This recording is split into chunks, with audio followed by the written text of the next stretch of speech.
దేవుని పేరిట వందనాలు తెలియజేసుకుంటా ఉన్నాను. దేవుడు లోకమును ఎంతో ప్రేమించి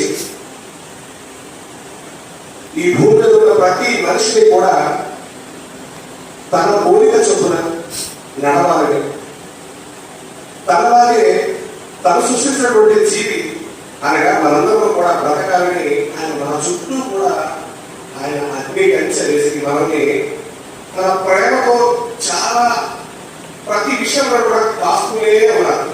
కానీ దేవుని నుండి మనందరినీ వేరుపరచడానికి అపవాది అయిన సాతాను అనేకమైనటువంటి తంత్రాలతో దేవుని నుండి మనిషిని దూరం చేయడానికి అనేక రకాలైనటువంటి ముళ్ళను మన జీవితాల్లో పెడుతూ ఉంటారు. దేవుడిలో మనం విశ్వాసంలో బలపడకుండా ఉండడం కోసం మనకి లేనిపోని అవిశ్వాసాన్ని కలుగు చేస్తారు. సంతోషంగా ఉన్న మనలను మన జీవితంలో శోధనను కలుగు చేస్తూ ఉంటాడు. ఈ అవిశ్వాసాన్ని కలుగు చేయడం ద్వారా, శోధన మన జీవితంలో తేవడం ద్వారా దేవునికి మనల్ని దూరంగా పెట్టాలని ఆయన అనగా సాతాను యొక్క ఉద్దేశం.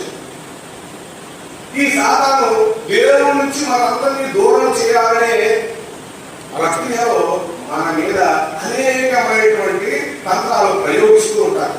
ఆ తంత్రాలలో ఒకటి అణుబాంబు కంటే అతి భయంకరమైనది ఒకటి ఉంది. అదే ఆగ్రహం అనగా కోపం.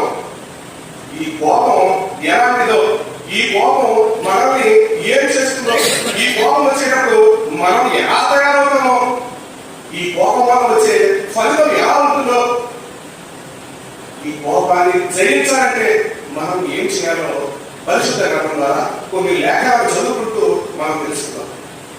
ఇవి చదివే ముందు ఒక చిన్న కథను నేను మీకు చెప్పాలనుకుంటున్నాను. ఒక ఊళ్ళో ఒక తండ్రి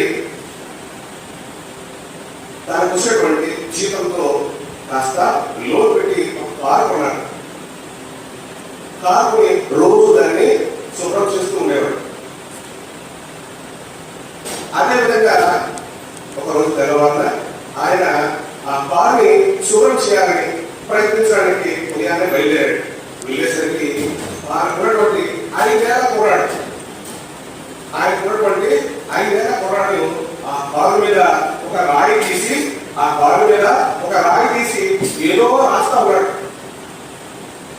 వెంటనే ఆ తండ్రికి పట్టాలంత కోపం వచ్చి ఖరీదైన కారు మీద నువ్వు ఏ గీతకి ఇస్తున్నావు అంటూ మోగించి ఆ యొక్క బిడ్డను ఆ